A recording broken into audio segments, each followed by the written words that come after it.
저번 주 설교에서 우리는 산상수훈의 말씀이 왜 중요한지, 얼마나 중요한지에 대해서 살펴보았습니다. 오늘부터는 산상수훈의 본문의 내용을 살펴볼 것이며 가장 먼저 나오는 팔복에 대해서 8주에 걸쳐 다루려고 합니다.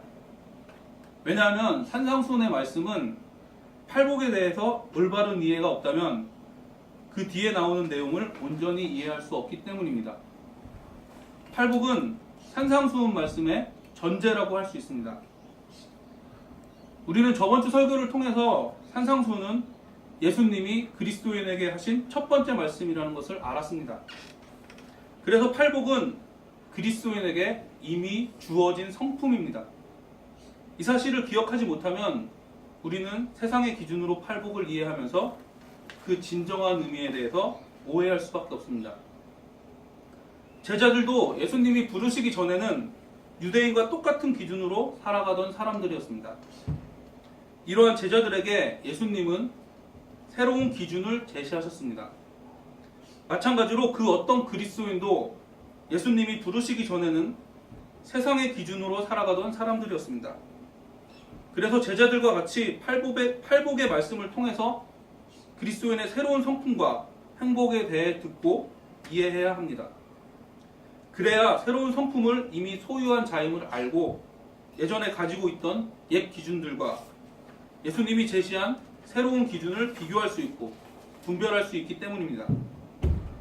또한 우리가 살아가는 세상이 지속적으로 가짜 행복을 외치고 있기 때문에 그리스도인이라고 할지라도 말씀에 지속적으로 귀 기울이지 않으면 금세 다시 예전의 삶으로 돌아가게 됩니다. 이러한 사실을 통해 우리는 매우 중요한 사실을 알 수 있습니다. 예수님이 부르신 자들은 더 이상 예전의 기준으로 살 수 없다는 것입니다. 또한 새로운 기준으로 행할 수 있는 능력까지도 이미 받은 사람이라는 것입니다. 그러나 반면에 우리는 이 세상을 살아가면서 예수님이 제시한 기준을 완벽하게 살아낼 수 있는 그리스도인이 없다는 것도 알고 있습니다. 바울은 골로새서 3장 9절에서 10절과 에베소서 4장 22절에서 24절에서 그리스도인이란 옛자아를 벗어버리고 새 자아를 입었으며 결코 다시 옛자아로 돌이킬 수 없는 존재라고 이야기하고 있습니다. 그리고 그리스도인은 그 마음의 정신이나 태도에 있어서 지속적이며 점진적으로 새롭게 되어가고 있는 사람들이라고 말하고 있습니다. 즉 예수님의 부르심으로 회개하고 거듭난 자들은 예수님께로 완전한 방향의 변화, 가치관의 변화, 태도의 변화를 가져오며 그 태도는 죽을 때까지 변하지 않습니다. 또한 이러한 태도를 가짐으로써 완벽하진 않지만 매일의 지속적이며 점진적인 변화가 반드시 나타나야 합니다.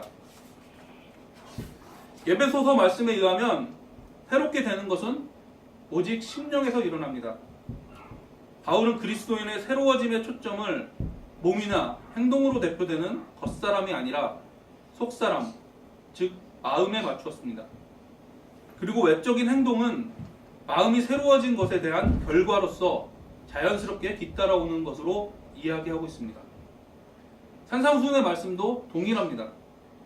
예수님은 산상수훈의 처음 부분인 팔복에서 그리스도인의 행위가 아니라 그리스도인의 마음의 상태에 대해서 이야기하고 계십니다. 그리고 난 후 율법에 대해서 다루십니다. 즉 외적인 행동을 다루십니다. 우리는 여기서 중요한 사실을 발견합니다. 예수님과 바울 모두 먼저 마음에 대해서 이야기하고 있습니다.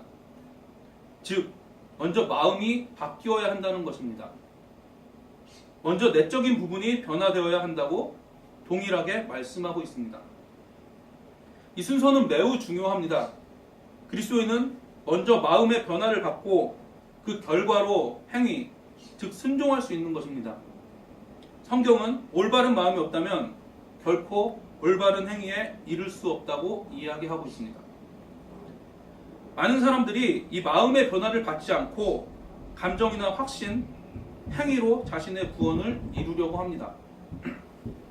그러나 지속적으로 강조하지만 마음의 변화가 없이는, 즉 하나님의 은혜가 없이는 우리는 어떠한 선한 마음도 가질 수 없으며 그 어떤 선한 행위도 할 수 없다는 것이 성경의 가르침입니다.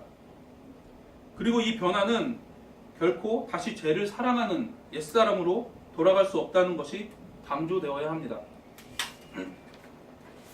또한 이와 동일하게 중요시 다루어져야 하는 부분은 그리스도인은 산상수훈에 나온 말씀으로 즉시 완벽히 변한 사람이 아니라 지속적이면서도 점진적인 변화를 이루어가는 사람이라는 것입니다.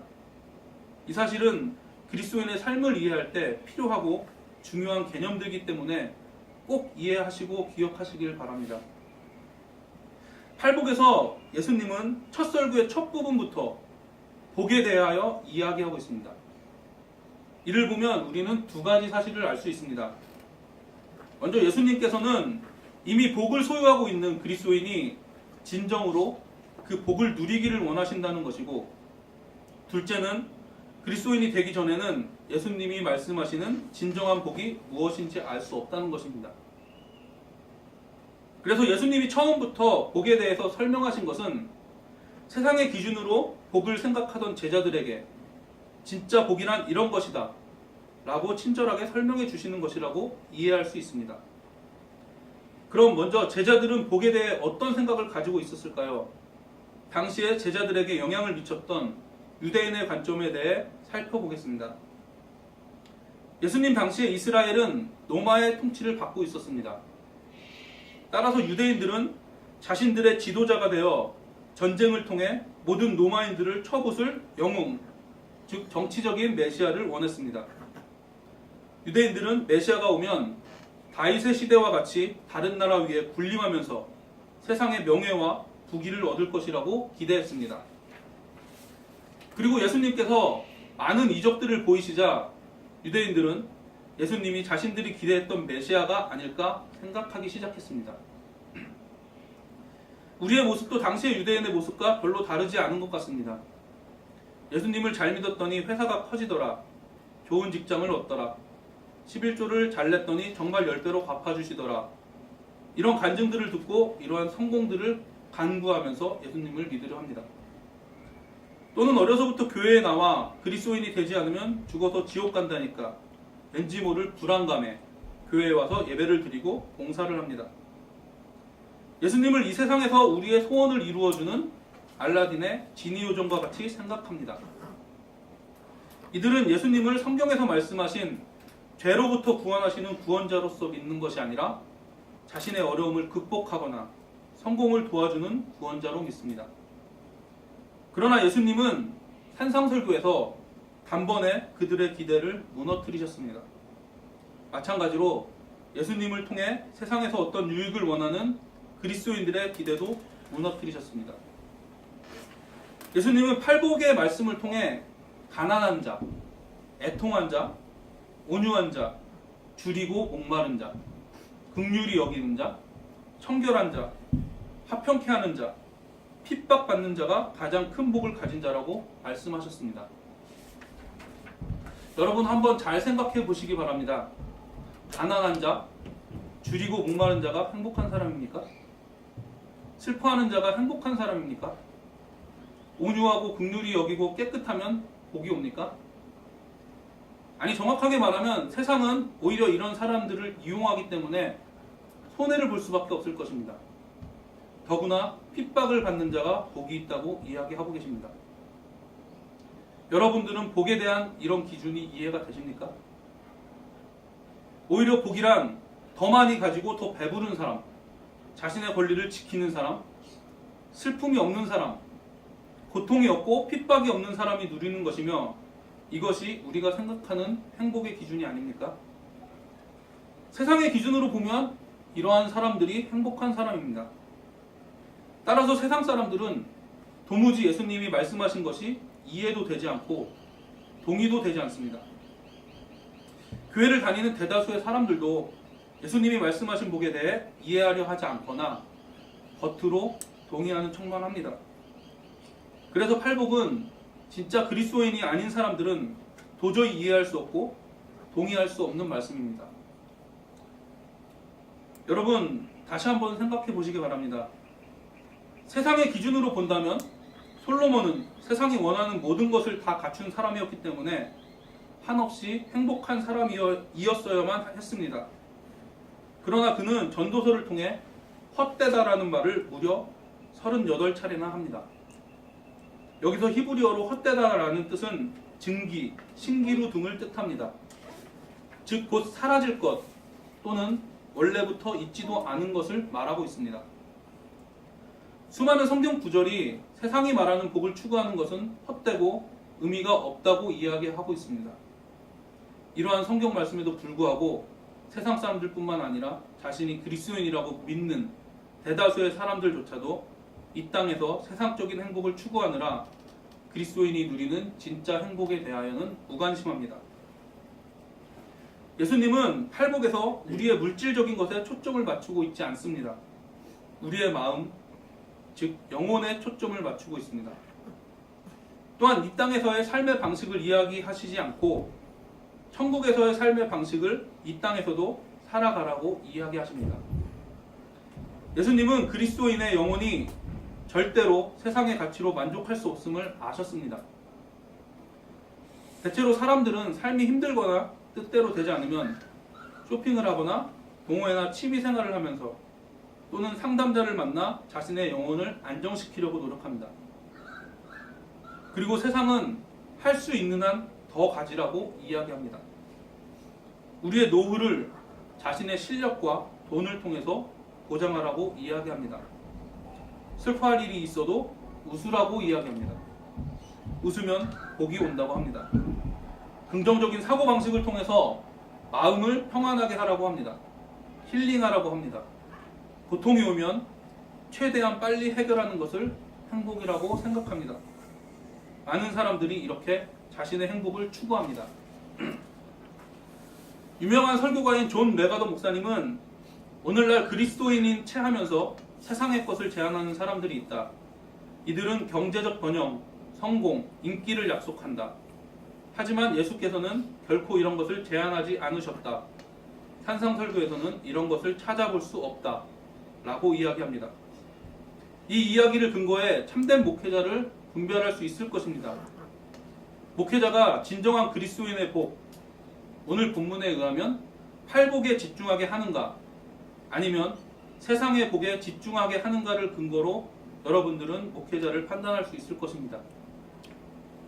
팔복, 그리고 산상설교를 통해 하나님께서 말씀하시는 내용은 아주 분명합니다. 그리스도인은 이 세상의 것으로는 절대 행복을 발견할 수 없다는 것입니다. 그리스도인은 이것을 깨달은 사람입니다. 세상에서 행복을 찾는 사람은 죽은 자들 중에서 살아있는 자를 찾는 것과 같이 어리석은 사람입니다. 더 많은 이야기들이 있지만 팔복에 대한 서론적인 부분은 이 정도만 하고 오늘 말씀을 살펴보겠습니다. 심령이 가난한 자는 복이 있나니 천국이 저희 것이며, 오늘 본문에 의하면 천국은 심령이 가난한 자들의 것이라고 이야기합니다. 이것은 현재형 동사입니다. 심령이 가난한 자는 비록 완벽하지 않고 성경에 의하면 청동 거울처럼 희미하지만 지금 이 세상에서 천국을 누리며 살아가게 된다고 성경은 약속하고 있습니다. 즉 천국을 소유하고 있는 사람들은 천국 시민의 특징인 팔복을 누리며 살아간다고 이야기하고 있습니다. 또한 심령이 가난하지 않다면 결코 천국에 들어갈 수 없습니다. 예수님이 말씀하신 천국 시민의 특징이 심령이 가난한 자라고 하시기 때문입니다. 따라서 천국을 소망하고 바라보는 그리스도인들이라면 심령이 가난한 복에 대하여 정확히 이해하고 이 복을 누리며 살아가야 합니다. 먼저 가난하다라는 뜻의 헬라어 후토카스에 대하여 알아보겠습니다. 보통 성경에서 일반적인 가난을 뜻하는 단어로 페나스가 있습니다. 이것은 그저 생계를 유지하는 정도의 가난을 뜻합니다. 그리고 오늘 나오는 푸토카스는 국어를 해야 하는 정도의 가난을 뜻합니다. 따라서 전적으로 다른 사람에게 의지할 수밖에 없는 상태를 말합니다. 페나스와 푸토카스를 정확히 이해하는 것은 그리스도인에게 매우 중요합니다. 많은 사람들이 자신은 힘들지만, 가난하지만, 어렵지만 역경을 스스로의 힘으로 견뎌낼 수 있고 구원 또한 힘들지만 스스로 이루어낼 수 있다고 생각합니다. 이것이 일반적으로 쓰이는 페나스의 뜻입니다. 자신의 힘으로 무엇인가 할 수 있는 여지를 가진 가난입니다. 세상 사람들은 일반적으로 이렇게 생각합니다. 그러나 오늘 본문에서 쓰인 가난은 페나스가 아니라 푸토카스입니다. 인간은 완전히 무능력하고 전적으로 은혜에 의존할 수밖에 없다고 이야기하십니다.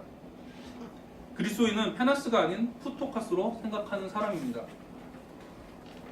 그리고 예수님은 완전히 세상과 반대되는 말씀을 하십니다.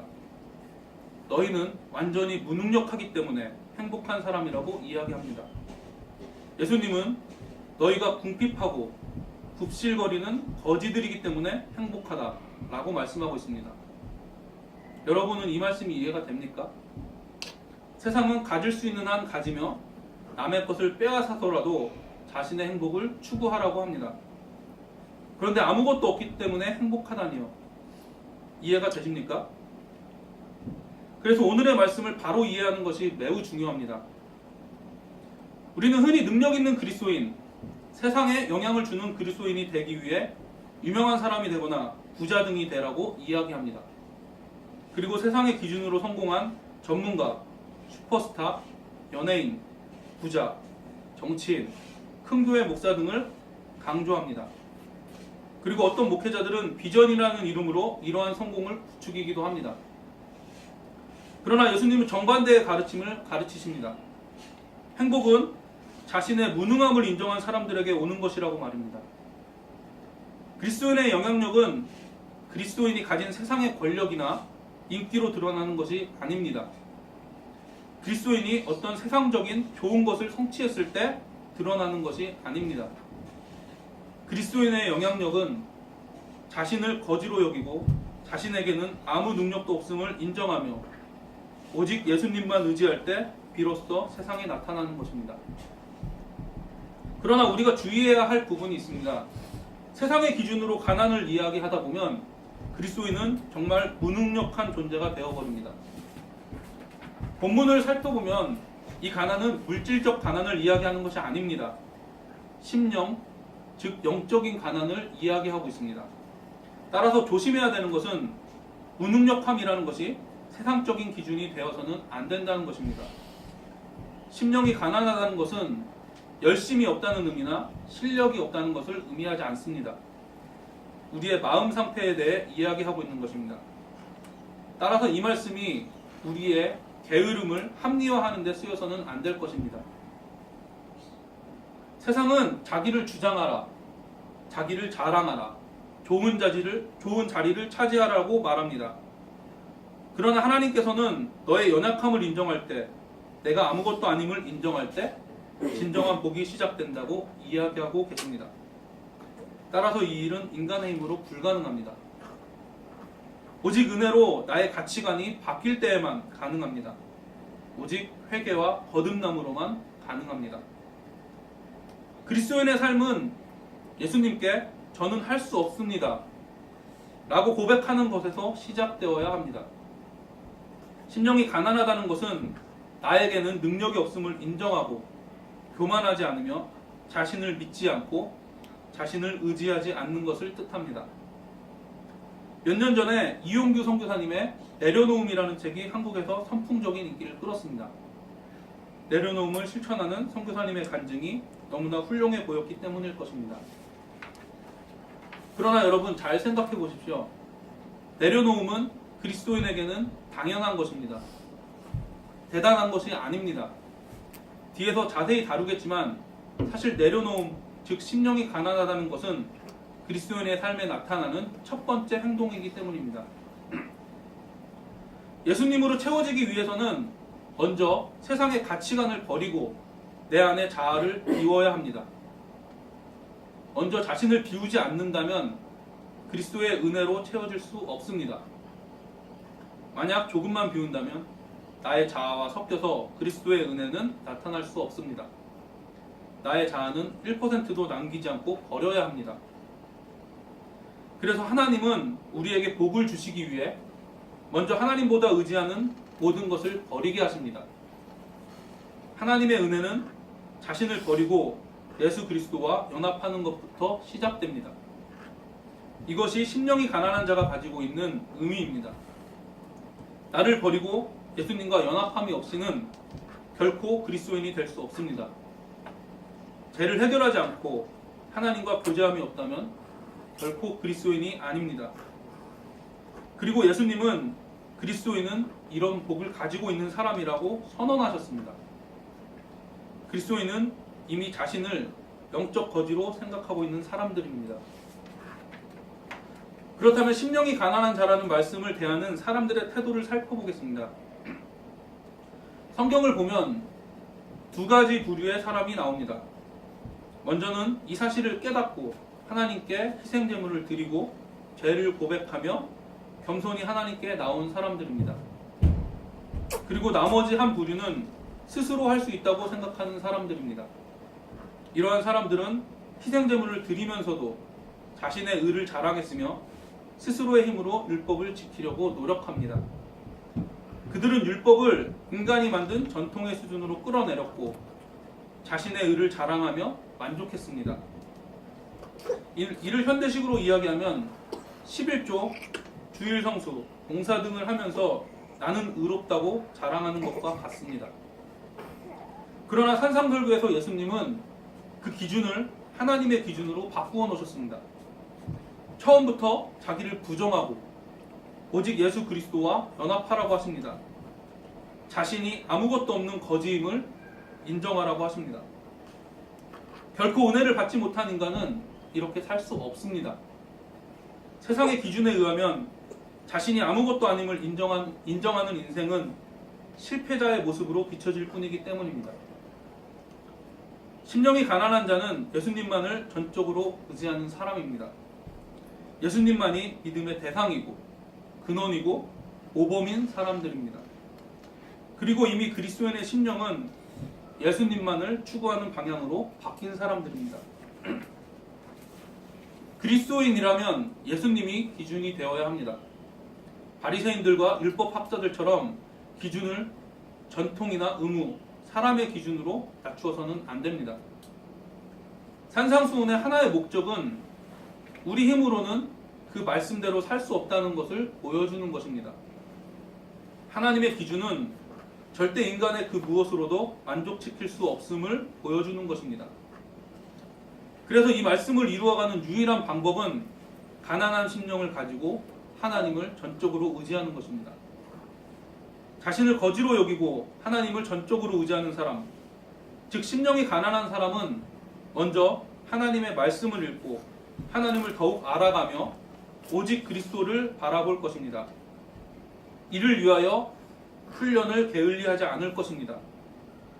왜냐하면 말씀을 통해서 그리스도를 경험할 때만 자신을 내려놓고 그리스도와 연합을 유지할 수 있다는 것을 알기 때문입니다.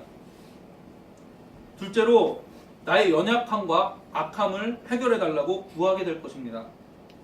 심령이 가난한 자는 자신이 영적 파산자인 것을 알고 있는 사람이고 따라서 하나님께 자비를 구할 수밖에 없기 때문입니다.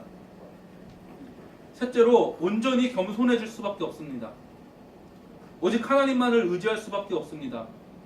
그리고 기도하게 됩니다. 기도하지 않는다는 것은 하나님께 의지하지 않고 내 맘대로 내 경험대로 하겠다는 의지의 표현입니다.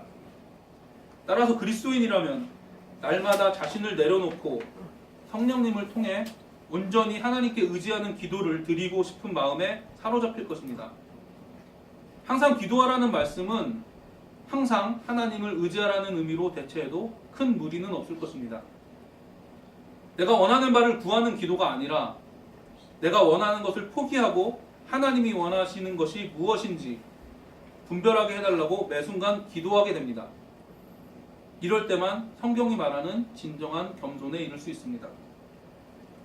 다시 한번 오해가 있을 것 같아 말씀드립니다. 우리가 팔복을 이야기할 때 그리스도인이 완벽한 성품으로 변했다는 것이 아닙니다.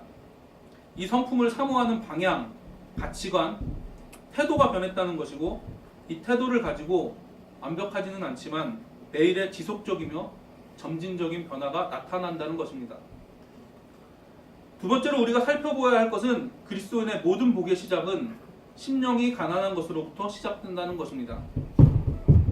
산상설교에서 예수님이 심령이 가난한 자에서 시작하시는 이유는 이것이야말로 그리스도인의 근본적인 성품이기 때문입니다. 심령이 가난하게 되는 것은 하나님 나라에 들어가는 모든 이의 삶에서 반드시 가장 먼저 일어나야 하는 일입니다.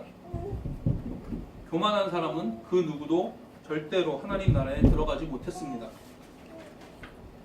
앞으로 산상설교를 살펴보면, 성경 전체를 살펴볼 때 그리스도인의 삶의 기준은 곧 예수님이라는 것을 알게 됩니다. 그리고 곧바로 우리에게는 그 기준을 충족시킬 능력이 없다는 걸 깨닫게 됩니다. 조금이라도 더 빨리 깨달을수록 우리는 우리를 대신해서 이것을 이루어 주실 분을 더 빨리 찾을 수 있습니다. 이런 이유로 심령의 가난은 팔복, 즉 그리스도인의 모든 축복의 기본입니다. 자신이 거지임을 인식하지 못해 그리스도와 연합하지 않고 그리스도를 의지하지 않고 자신의 힘으로 무엇인가 해보려고 한다면 결코 예수님이 4절에서 말씀하시는 애통하는 자가 누리는 복으로 나아갈 수 없습니다. 왜냐하면 심령이 가난하지 않는 한 하나님을 의지할 수도 없고 하나님의 은혜를 받을 수도 없기 때문입니다. 그래서 예수님은 심령이 가난한 곳에서 시작하라고 말씀하십니다. 우리는 자신이 아무것도 아닌 거지 같은 존재임을 깨달아야 합니다. 우리가 아무것도 아니라는 사실을 깨닫기 전에는 예수님이 우리에게 결코 귀중한 존재가 될 수 없습니다. 우리의 무능을 인정하는 만큼 예수님이 소중해질 것입니다. 반면에 자신을 의지하는 만큼 예수님은 우리에게 중요하지 않은 존재로 전락하게 될 것입니다. 성경은 자신이 얼마나 죄악되고 멸망받을 존재인가를 알기 전에는 그분이 얼마나 거룩하고 영광스러운 분인지 알지 못한다고 이야기하고 있습니다. 자신의 영적 파산을 보기 전에는 하나님의 채워주심을 이해하지 못한다고 합니다. 자신의 죄악을 몸서리치도록 깨닫고 회개하지 않고는 자신이 얼마나 무능력한 존재인지 알기 전에는, 자신이 영적으로 파산한 거지라는 것을 깨닫기 전에는 그 누구도 예수 그리스도께 나와 그 나라에 들어갈 수 없다고 성경은 이야기하고 있습니다. 이처럼 심령의 가난은 신앙적인 삶의 출발점이 됩니다. 하나님께 나아가는 유일한 길은 우리의 불의를 고백하고 하나님의 기준에 이를 수 없는 우리의 무능력을 고백하고 우리는 할 수 없다고 하나님 앞에서 자백하는 것뿐입니다. 예수님은 우리가 자신에 대한 무력감과 절망감을 인식할 때 하나님의 축복이 임하신다고 말씀하셨습니다. 이때만이 예수님의 필요성을 느끼고 예수님과 연합할 수 있기 때문입니다. 우리는 이 무력감과 절망감을 계속해서 유지해야 합니다. 이럴 때만이 예수님의 필요성을 지속적으로 느낄 수 있기 때문입니다. 따라서 우리는 이 무력감과 절망감을 지속적으로 느끼며 동시에 이 무력감과 절망감을 해결해 주시는 예수님을 지속적으로 경험해야 합니다.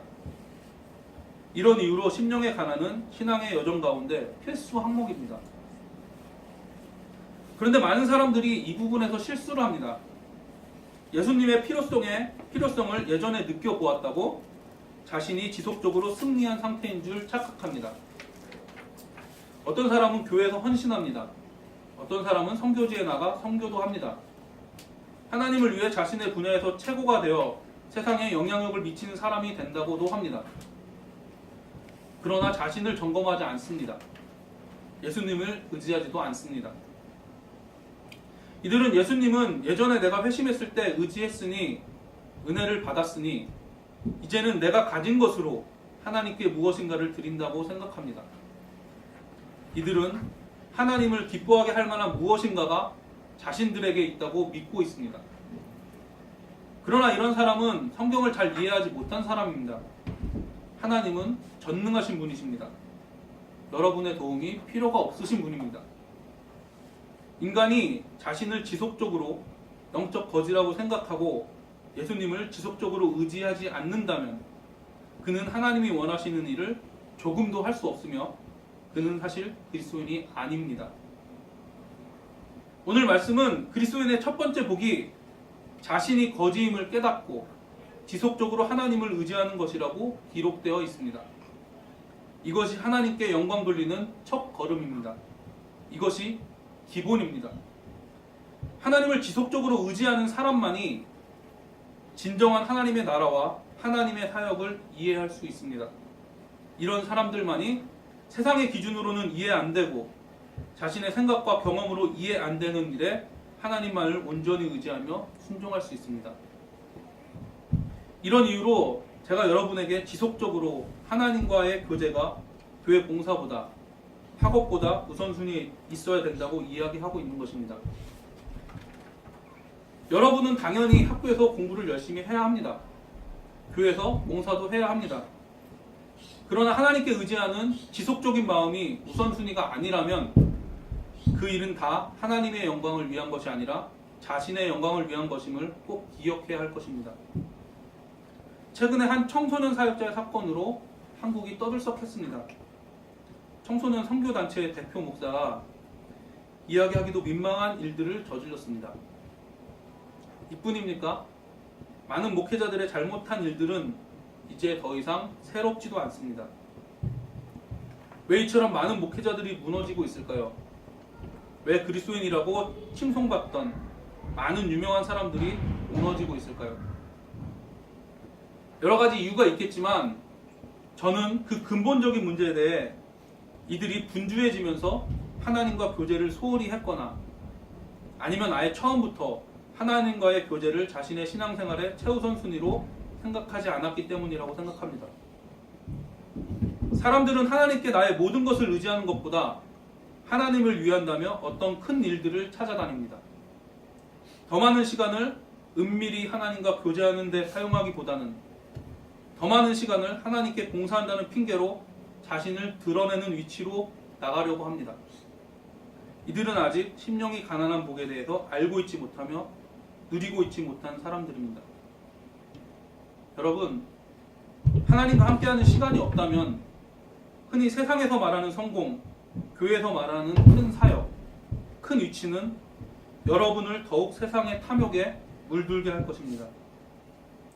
그리고 큰 일을 하면 할수록 유명해지면 유명해질수록 여러분이 그렇게도 욕하는 많은 목회자들의 뒤를 따르게 될 것입니다. 저는 여러분이 이 사실을 기억하시길 바랍니다. 자신은 아무것도 할 수 없는 거지라고 하나님께서는 자신의 일을 보여주실 것입니다. 그 누구도 예외는 없습니다. 그리고 하나님은 여러분들에게 어떤 일을 시키시려고 부르신 것이 아니라 원죄의 결과로 인해 단절된 하나님과의 교제를 회복시키시려고 그리스도인으로 부르셨다는 것을 꼭 기억하시기 바랍니다.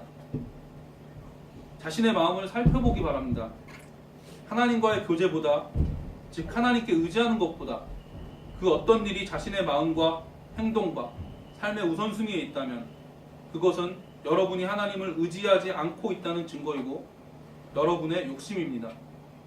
그 어떤 미사여구를 갖다 붙여도 다 욕심입니다. 성경은 이것을 우상숭배라고 말하고 있습니다. 여러분은 신앙이 깊어갈수록, 믿음이 깊어질수록 어떤 일의 성취보다 하나님과의 교제가 중요하다는 것을 깨닫게 될 것입니다.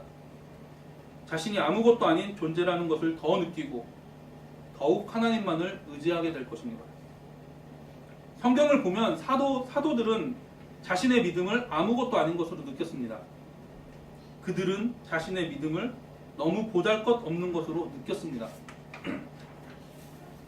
예수님을 직접 모셨고 복음을 위해 자신의 모든 것을 헌신했던 사도들이 자신의 능력과 믿음 그리고 자신이 이룬 모든 업적들을 아무것도 아닌 것으로 느꼈습니다. 어떻게 이럴 수 있었을까요? 오늘의 본문을 통해 알 수 있는 것은 사도들이 심령이 가난한 복을 누렸기 때문입니다. 우리도 주님을 바라보면 볼수록, 의지하면 할수록, 예수님과 예수님의 사역을 제대로 이해하면 이해할수록 자신은 아무것도 아님을 절실히 느끼게 될 것입니다. 예수님에 대한 갈급함에 더욱 목말라 할 것입니다. 예수님이 채워주시면 채워주실수록 우리가 거지임을 절실히 느끼고 예수님을 더욱 갈망하게 될 것입니다. 그리고 하나님은 이런 사람들을 쓰십니다. 종교개혁을 시작한 마틴 루터가 죽을 때 남긴 말이 무엇인지 아십니까? 나는 거지였습니다. 그리고 그것은 사실입니다. 입니다. 이 위대한 종교개혁자가 자신을 돌아보면서 한 말이 나는 거지였다. 그리고 그것은 사실이다. 라고 이야기하고 있습니다. 사랑하는 여러분, 이것이 그리스도인의 기본 성품입니다. 그리스도인이라면 심령이 가난한 복을 죽을 때까지 누려야 합니다. 성경에서 말하는 죄는 하나님을 거역하려는 교만한 마음, 자신의 주인인 하나님과의 교제를 단절하고 스스로 자기 주인이 되고자 하는 욕망입니다. 심령이 가난한 복을 가진 그리스도인은 죄를 지을 수가 없습니다. 자신이 영적으로 파산한 사실을 알고 하나님께 전적으로 의지하는 사람은 자신이 주인이 되려고 하는 성경이 말하는 죄를 결단코 지을 수 없습니다. 예수님이 말씀하신 첫 번째 복이 우리의 죄를 완전히 해결해 주는 방법이라는 것이 놀랍지 않습니까? 예수님이 우리에게 허락하신 첫 번째 복이 그리스도인의 실제 삶 속에서 죄 문제를 해결해 주는 것이 너무 감사하지 않습니까? 예수님은 지식적으로만 우리에게 영향을 주시는 분이 아닙니다. 예수님은 실제 우리의 삶 속에서 역사하고 계십니다. 예수님은 성경책 안에 갇혀있는 분이 아닙니다. 예수님은 단순히 2000년 전에 오신 분이 아닙니다. 예수님은 지금도 역사하고 계시고 그리스도인은 이런 예수님을 실제로 경험하고 있는 사람들입니다. 그리스도인의 믿음은 과거의 어떤 사건을 믿는 것이 아니라 예전의 십자가 사건이 지금 이 순간 나의 삶에 영향을 끼치는 매우 중요한 사건이라는 것을 믿는 것입니다. 팔복은 예수님의 십자가 사건의 결과로 가져온 실제로 그리스도인에게 경험되는 성품입니다. 마음입니다. 태도입니다. 이 복이 경험되면 될수록 우리의 현실의 문제가 해결되는 것을 경험할 수 있습니다. 저는 여러분도 성경에 기록된 예수님이 여러분의 삶에서 역사하시기를 간절히 바랍니다. 심령이 가난한 복을 올바로 이해하고 지속적으로 누리는 우리들이 되기를 축원합니다.